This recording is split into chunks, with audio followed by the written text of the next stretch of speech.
Friends, তো তোমরা দেখছো WP motivation YouTube channel. WP motivation YouTube চ্যানেলের পক্ষ থেকে প্রত্যেককে স্বাগত জানাই বন্ধুরা।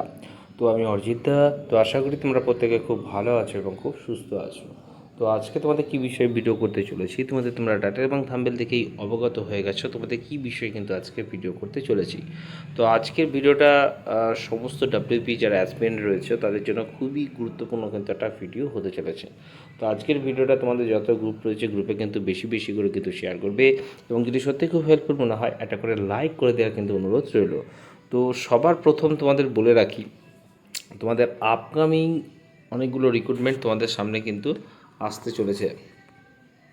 তো ইতিমধ্যে তোমরা শুধু মানে দেখেছো যে গতকালকে একটা নোটিশ তোমরা ইতিমধ্যে প্রত্যেকটা জায়গায় অনেক নিউজ চ্যানেলেও অন্তত বলা হয়েছে যে 3 তারিখের মধ্যে সমস্ত দপ্তর থেকে, ঠিক আছে, সমস্ত সরকারের অধীনস্থ যত দপ্তর রয়েছে সেই দপ্তরে কতগুলো কর্মী শূন্যপদ রয়েছে তার পিডিএফ আকারে ফরম্যাট করে, ঠিক আছে, কিন্তু পাঠাতে বলা হয়েছে। সমস্ত ভ্যাকান্সির রিপোর্ট এক কথাই চাওয়া হয়েছে, ঠিক আছে।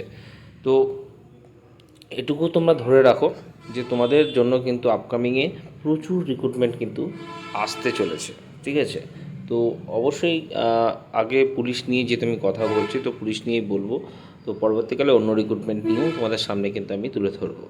তো আপকামিং তোমাদের যে ডব্লিউপির অর্থাৎ যে ওয়েস্ট বেঙ্গল পুলিশের রিক্রুটমেন্টগুলো আসবে, সেখানে তোমাদের বয়সের ছাড় সত্যিই কি তোমরা পাবে? তো আজকে তোমাদের সামনে আমি বলে দিচ্ছি, তোমাদের সমস্ত রিক্রুটমেন্টের বয়সের অর্থাৎ এজ রিল্যাক্সেশন তোমরা 5 বছর করে কিন্তু পেতে চলেছো।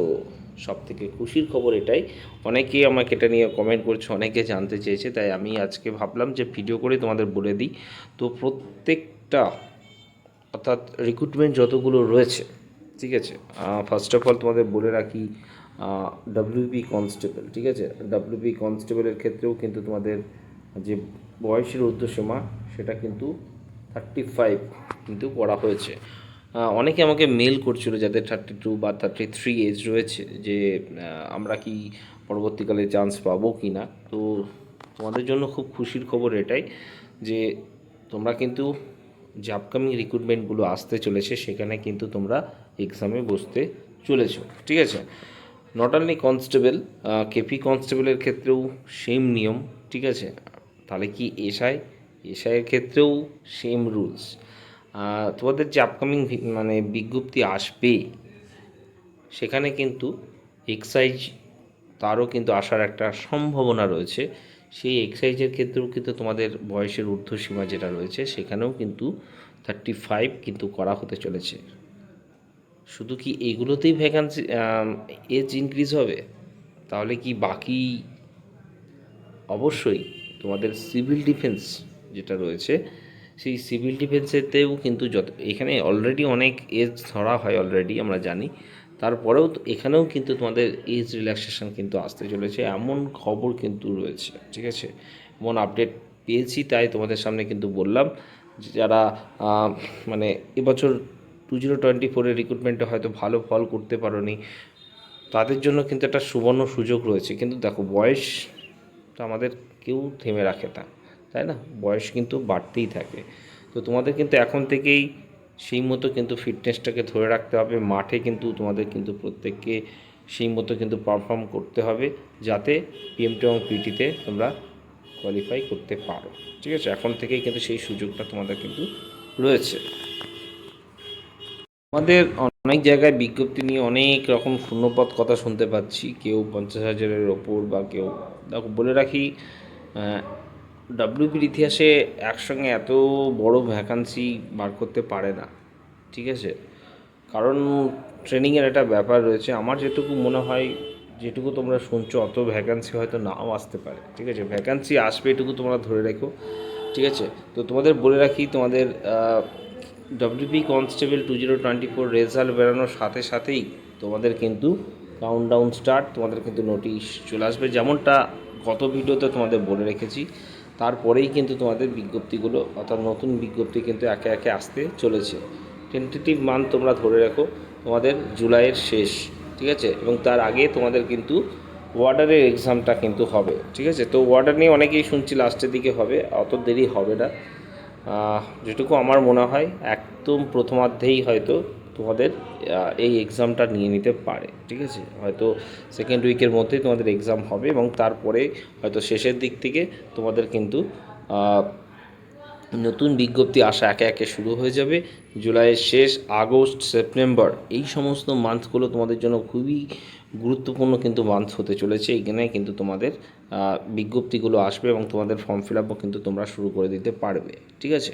তো বলে রাখি, তোমাদের অত বিজ্ঞপ্তি হয়তো আসবে না। ডাব্লিউবি কনস্টেবলও আসবে, কেপি কনস্টেবলও আসবে, ডাব্লিউপিএসআই আসবে, কেপিএসআইও আসবে, এক্সাইজও আসবে, সিভিল ডিফেন্সও কিন্তু তোমাদের আসবে, ঠিক আছে। কত আসবে আমার কাছে এখনও খবর নেই। তো মিথ্যে কথা বলে তো লাভ নেই, যখন কোনো কিছুই ঠিক নেই সেটা বেকার নিজের মতো করে বলে কিন্তু লাভ নেই, ঠিক আছে। 9 তারিখ 8 তারিখ একটা রিক্রুটমেন্ট সম্পর্কিত মিটিং রয়েছে, তারপরেই তোমাদের কিন্তু বিজ্ঞপ্তি কতগুলো শূন্যপদ আসবে অ্যাকচুয়ালি সেটা নিয়েই কিন্তু আলোচনা হবে। এবং বাজেট রয়েছে একটা, তোমরা জানো, সেটা অলরেডি আমি ভিডিওতে প্রোভাইড করেছি। সেই বাজেটের পর ভ্যাকান্সিগুলো কিন্তু রিলিজ করা হবে। তো একটু ওয়েট তোমাদের প্রত্যেককে কিন্তু করতে হবে। ডব্লিউবি কনস্টেবলের রেজাল্ট ডেট নিয়ে অনেক জায়গায় অনেক রকম মানে ডেট আমি দেখতে পাচ্ছি অ্যাকচুয়ালি। তো এরকম কোনো ডেট অফিসিয়ালিভাবে এখনও পর্যন্ত কিন্তু ঠিক হয়নি, ঠিক আছে। এটা নিজের মতো করে নিজের অ্যাজাম্পশান দিয়ে কিন্তু এই ডেটটা ভাইরাল করা হচ্ছে অ্যাকচুয়ালি, এটুকু বলতে পারি। তো আমি এমনটা বলছি না যে রেজাল্ট পাবলিশ হবে না, রেজাল্ট অবশ্যই পাবলিশ হবে। এখনও এটা নিয়ে কোনো রকম সুদুত্তর আসেনি। অবশ্যই 6 তারিখে যে ডেটটা রয়েছে, ঠিক আছে, কেসের, সেই কেসের ডেটটার পরেই কিন্তু সমস্ত কিছু নির্ভর করছে। তারপরেই পরবর্তী যে আপডেট সেগুলো কিন্তু আসবে এবং পরবর্তী ডেটগুলো কিন্তু ঠিক করা হবে। তো এখন থেকে যারা এরকমভাবে বলছে তাদের আমার মনে হয় তারা নিজের মতো করেই কিন্তু বলছে। অফিসিয়ালিভাবে এখন এরকম কোনো ডেট কিন্তু বা এই রেঞ্জের মধ্যে, দেখো, যদি সত্যিই কেউ ডেট জানতো তাহলে কিন্তু এক্স্যাক্টলি ডেট আমাদেরকে কিন্তু বলে দিতে পারতো, তাই না? এরকম অমুক 25 থেকেই অমুকের মধ্যে হওয়া, এটা কোনো কথা না। এগুলো হচ্ছে অন্ধকারে ঢিল ছড়ে একটা না একটা তো ঠিক লাগবেই। তো এরকম কোনো ম্যাটার নয়। ঠিক যেদিনকে রেজাল্ট ডেট ঠিক হবে অফিসিয়ালিভাবে অবশ্যই ওয়েবসাইটে তোমরা পেয়ে যাবে। এখন এরকম কোনো কিছু ঠিক করা হয়নি, জাস্ট তোমরা ধরে রেখো যে তোমাদের রেজাল্টটা আসবে, খুব সুখের দিন তোমাদের আসতে চলেছে। তো এবার চলে আসি বাঁকুড়া কোর্ট নিয়ে, অনেকেই জানতে চাইছে। তো দেখো, বাঁকুড়া কোর্ট নিয়ে একটা একপ্রস্থ আলোচনা হয়েছে, যেটুকু লেটেস্ট আপডেট আমি জানতে পেরেছি। অনেক সূত্র মারফত নেওয়ার চেষ্টা করলাম, সেরকম অফিসিয়ালিভাবে অতটা সেরকম আপডেট নেই এটা নিয়ে। তবুও বলে রাখতে পারি একটা আলোচনা চলছে তোমাদের, কারণ বাঁকুড়া কোর্টে সত্যি কর্মীর খুব সংকট। বাঁকুড়া কোর্টে কিন্তু কর্মীর খুব প্রয়োজন। তো তার জন্য তারা এক প্রকার রেজাল্টটা মানে বের করতে একদম বদ্ধপরিকর, এক কথায় এটুকুই বলতে পারি। তো রেজাল্ট নিয়ে একটা আলোচনা চলছে, দেখা যাক। তোমাদের কিন্তু এখন এই যে কোর্টের যে মানে সামার ভ্যাকেশনের পরেই, হয়তো কোর্ট করার পরেই নেক্সট যে মান্থ রয়েছে সেই মান্থে কিন্তু রেজাল্ট পাবলিশ করার একটা সম্ভাবনা কিন্তু চলছে, ঠিক আছে। মিডিলের আশেপাশে হয়তো একটা সম্ভাবনা রয়েছে, কিন্তু সেক্ষেত্রে ওবিসির কেসটা কিন্তু দেখা হবে। ওবিসি কেসটা কী হয়েছে মানে তার উপরে অনেক কিছু কিন্তু নির্ভর করছে, ঠিক আছে। ওবিসি কেসটার মানে কী গতি প্রকৃতি অ্যাকচুয়ালি রয়েছে, ঠিক আছে। একটা কথা বলা হলো, তারপরে কিন্তু কিভাবে হবে, তার যে অ্যাপ্লিকেশনটা কীভাবে হবে, তারপরেই কিন্তু পরবর্তী যে মানে রিক্রুটমেন্ট সম্পর্কিত আলোচনা সেটা কিন্তু চলবে, ঠিক আছে। এটুকুই তোমাদের বলতে পারি। এবং এটুকু বলতে পারি, এই ওবিসি কেস যখনই তোমাদের একটা লিপিবদ্ধ আকারে প্রকাশিত হবে, অর্থাৎ তার একটা নির্দিষ্ট সলিউশন হবে, তারপরেই তোমাদের কিন্তু মানে ভ্যাকান্সির ঝড় কিন্তু আসতে চলেছে, এটুকু খবর কিন্তু রয়েছে, ঠিক আছে। তোমাদের বলতে পারি কলকাতা হাইকোর্ট সবার প্রথম আসবে। কলকাতা হাইকোর্টও কিন্তু অনেকটা ভ্যাকান্সি আসবে। তারপরে তোমাদের কলকাতা হাইকোর্টের যেটা মেন্সের ডেট সেটাও কিন্তু ঠিক করা হবে। নর্থ বেঙ্গলে যে কোর্টটা রয়েছে তারও এক্সাম কিন্তু নেওয়ার জন্য রেডি রয়েছে। এবং আলিপুর জেল তোমাদের কিন্তু মানে ভ্যাকান্সি আসবে, নদিয়ার মানে ভ্যাকান্সি আসবে, ঝাড়গ্রামের আসবে, মেদিনীপুরের আসবে, তারপরে নর্থ 24 পরগনার কিন্তু আসবে, তারপরে নর্থ বেঙ্গলেরও আরও রয়েছে, ঠিক আছে। সমস্ত কোর্টের নাম আমার মনে পড়ছে না এই মুহূর্তে। তোমাদের বীরভূমে কোর্টের কিন্তু এক্সাম কিন্তু নেওয়ার চিন্তাভাবনা রয়েছে, ঠিক আছে। সমস্ত কিছু নির্ভর করছে ওবিসির পর। ওবিসি কেস মেটার পরে পরে এই যে আগস্ট সেপ্টেম্বর অক্টোবরের পর যে মানে পরপর তোমাদের কিন্তু বিজ্ঞপ্তিগুলো একে একে সমগ্র রাজ্য জুড়ে কিন্তু প্রচুর মানে কোর্টের বিজ্ঞপ্তি আসতে চলেছে, কারণ প্রচুর শূন্যপদ কিন্তু ফাঁকা রয়েছে, ঠিক আছে। এটুকু তোমাদের বলে রাখলাম। তো জাস্ট আমাদের কিছুটা ওয়েট করতে হবে, ঠিক আছে। তারপরে কিন্তু যখন সময় আসবে সব কিছু তোমরা একে একে জানতে পারবে। এটুকু বলে আজকে ভিডিও এখানে শেষ করলাম।